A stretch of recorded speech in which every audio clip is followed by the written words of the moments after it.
What is up? Thank you for coming to my channel, Prison POV. Shout out to the joiners, shout out to the point of view crew, and wouldn't you know it, I've been in my room all afternoon, I've been playing guitar, was making the notes for this video. I didn't see not one fly. But now I sit down, right here, right now, record, and there is a fly all over the place, harassing me. And he's not just off minding his own business. He's dive bombing me. And I actually am a professional at catching flies right out of the air. Catch them 9 out of 10 times that I try. But this fly, I'm going to let him live for now. Because this channel is about positivity. Right now, though, I am positive I'm going to make a video on PEN1. But wait a minute, though. Who and what is PEN1? What's that?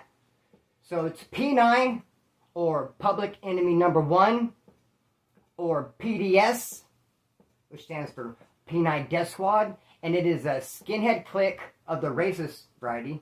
Yeah, you do have to differentiate, if that's the right word. So they're a skinhead clique that started in the late 80s, early 90s, and they're from the streets. They're a skinhead clique gang from the streets. And even though they are starting on the streets, they have a heavy, and let me emphasize heavy on the word heavy, a heavy presence in the California prison system. For sure and definitely.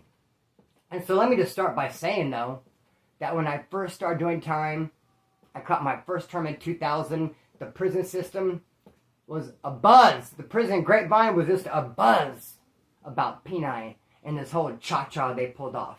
Before I even got up to Wasco reception, when I was still in county jail, my homeboys were like, "Bro, did you hear about what those dudes PEN1 did?"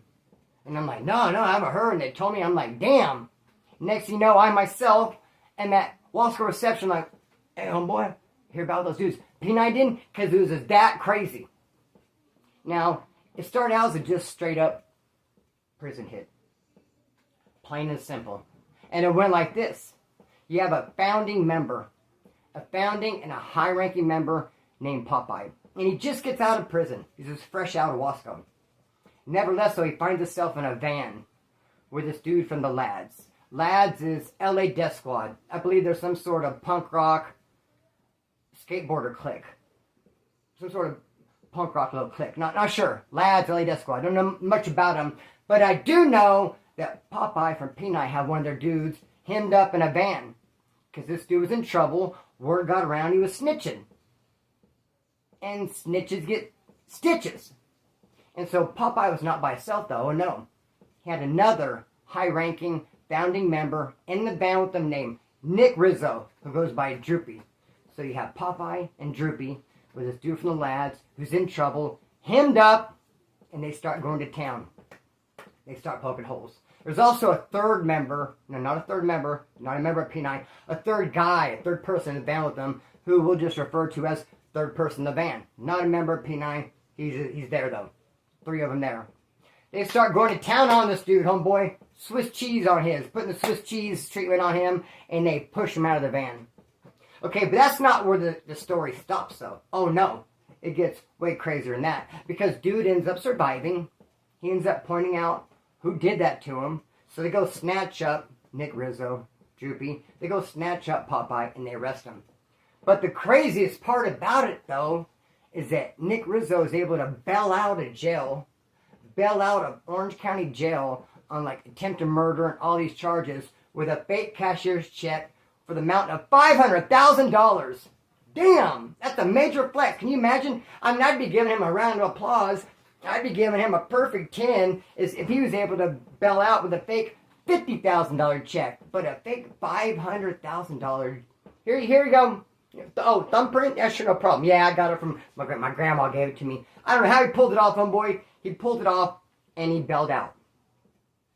And what's even cooler than that, or just as cool, I guess you could say, is he didn't make it out on the streets long. He bailed out with that cashier check. Within a year, he was back in Orange County. And now when he's going to court, though, Orange County Jail, I don't know what they were thinking, because they had this high-power, hardcore dude, Nick Rizzo. He's going to court already on some very violent charges, and they shackle him up with some chomo. some POS. So, of course, Nick is straight G'd up. He's a gangster. He's not going to go to court without a razor blade in his lip. I never did. I know if I didn't go to court without a razor in my lip, I know damn sure Nick didn't. And he didn't. Had one on him, pulled it out, and put zippers all over that chomo dude. But see, this is back in 2003. Before, like, the PC wave. Back then, if you had one of these PC guys that needs protecting because their charges or they couldn't make it on the main line, they needed help. Back in 2003, oh well, sorry about your luck, you just get thrown in there for everybody else. Nowadays, though, they're real big on the PC. They'll keep you separated. There's no way anyone's going to be able to harm you. If you need protecting, you're going to get all the protection from the cops you need. That'll be safely tucked in the cut. But not 2003. They're going to handcuff you up with someone like Nick Rizzo, and he's going to go to work on that ass. And so now, yeah, bro, everyone was talking about that prison hit they pulled off. And it reminded us a lot about a hit that one of our own homeboys pulled off from Bakersfield. We couldn't help but find a comparison. And now, of course, this video is about P9 and not Bakersfield. But look how many times I'm going to be able to find some... Look how many times there are going to be some relatable stories. P9 and Bakersfield. Look at this prison hit, though. My homeboy, Bullet, rest in peace, from NLR, was minding his business at home, chillaxing, and he gets a phone call from the pen telling him tomorrow, go to the Greyhound station, and what we want you to do, there's going to be a dude there who just paroled. He has blonde hair. Whack him. Put in work. And if you need to know the definition of whack, go look at my community tab. There I explain it fully and completely. Whack does not mean die, like it does to the old 1970s mafioso back in New York. Whack means hit with a weapon. So yes, be that as a man. My boy Bullet went and got that ass, straight up prison hit. But then again, in 2005, just like in 2000 and 2005, the prison system, again, is a buzz talking about P9 and this big thing that just went down concerning their car. Everybody was talking about it. And what was that? What were they talking about? They were talking about how Popeye became a made man. He elevated his game way up. So he was P9. I'm not going to say what he was made into, but he got into something that's far greater, the best actually, and if you know, you know. He became a member of the best gang out there, Apex Predator. So in 2005, he joined their ranks, and it just didn't really just make his life better. It's like as if his whole car had been made. I mean, they didn't, in word and deed, but it seems like it. They sure did get an awful lot of blessings, sure did get an awful lot of favor, and that's how it works. Because us also in Bakersfield, check out the comparison now. We had a good homeboy, not to the writer. In 2007, he went to Pelican Bay. Highly favored, held in high regard, because he was involved in this whole thing, and he was one of the only dudes that held his mud. He didn't say shit. A bunch of other people told, a bunch of other people talked, a bunch of people got off, a bunch of people walked, but no, he didn't say shiznit. He did his time, homeboy, like a man, and it made him shine like a star, homeboy. So a lot of people are thinking, man, when he goes up there to the Bay, he has a good chance of becoming made, elevating his game, way up there, Apex Predator. And every once in a while, that rumor would float around Bakersfield. And some people would say, bro, I heard this happened to dude. I heard it actually went down. He actually found favor with the homeboys. He got made. And we get all excited, and we fish for the information, find out that now it's just a rumor. It didn't happen. But we was hoping it would, because, bro, it would help out the whole hood. All the Bakersfield dude would be in the game, homeboy. But he came home just like he left. Loved, homeboy. Nothing changed but the weather. So be that as a man, trip out on how P9 and Bakersfield collide in this story. Simon Soledad. The Woods find ourselves in a major riot with the Norteños. The Norteños on A Yard, murk a white dude. He's no longer with us. Took his breath from him. So it's like Norteños 1, Woods 0. Because they took a dude out in the cell. Norteños 1, Woods 0. The next morning, though, on the way to breakfast, the Woods in the dorm on A Yard, the cops had him walk to breakfast. The Woods bum rushed the Norteños. Broke him off to pieces on the way to breakfast. The dude's in the dorm. So now you have Norteños 1, Woods 1. This happened all on A Yard. So now the next day on B Yard, in the dorm, the Norteños rush the Woods. and serve him. I hate to say, and I hurt to admit, it hurts me to admit, I hate to say, really break him off. This one wood got stabbed in his eye, bro. Can you imagine? So it's not the wood's fault, though. It's actually the wood's shot caller's fault. Because this idiot went to the North Daniels and said, hey, can I declare peace with you guys? You know, that all happened on A yard. This is B yard. There shouldn't be no beef between our cars over here. Let's leave that over there. Let's call like a truce. But he was in no position to call a truce. And he should have known that the North Daniels were not in a position to call a truce. It was going to have to crack. It cracked over there. And we're talking bodies, homeboy, have already been laid. It's going to definitely crack over here, knucklehead. And so it did, bro. The Woods got totally took by surprise. They put all their filetos away because their shot caller told them it's peace, peace. Took off their shoes on boy and relaxed. And they got bum rushed. And they came up way short. So now it's North Daniels 2, Woods 1. And now the whole prison is slammed. And now what are we going to do when we come off lockdown? The dude who has the key to the prison is from Bakersfield. His name's Jay Bird. And Jay Bird is saying peace. He's saying, doesn't matter if it's North Daniels 2, Woods 1. Doesn't matter. It should never happen in the first place. We're going to come off this little lockdown and program. But there's this dude from PEN1 named Devlin, who he ended up getting murked. No longer with us. His own homeboys took his breath. He messed up somewhere along the line. But he was also a high-ranking member. So Devlin, I'm not sure where he's at. For a while, I thought he was sending letters into us. For a while, I thought he was in Soledad the Hole. Because that's kind of thought what I've been heard. Oh, I thought he was sending kites from the hole. But then I was like, no, I think he's on the streets, or is he in another prison? I don't know where this dude's at. But he's sending in letters to us. Because Jay Bird is saying, peace, peace. We're not going to kick it off. And Devlin is finding different inmates. First, he found out, first he got a hold of this dude, Grumpy. Skinhead from San Fernando Valley. Devlin started writing him letters. Hey, dude. Fuck what Jay Bird's talking about. There is no peace. It's North Daniels 2, Woods 1. We're going to even the score up. When you guys come off lockdown, rush them. You better be coming up with a plan. And let me tell you, though, it was like 300 North Daniels to 30 white boys. None of us were super excited about rushing them. But, I mean, if we had to, if we had to get a run back. A lot of people were calling for peace. It's based on, bro. It'd have been like storming the beaches of Normandy. No disrespect to those soldiers who died and fought for their country. I guess I should not make a comparison. But it would have been a bloodbath. Think about it. 30 people to rush 300. And they're highly armed. They're probably 300. They probably had 600 filetos, homeboy. And us, out of us 30, we probably had 3. So, dog, a lot of white boys like peace, peace. Jay Bird's like peace. We're not going to do nothing. Devlin's writing different dudes a letter. Devlin writes this dude a letter. Grumpy, SFV. He gets the Woods together. He's talking about removing Jay Bird, moving on him. He's like, no, we're going to kick it off. North Daniels, we're kicking it off. Then the cops come and take him away.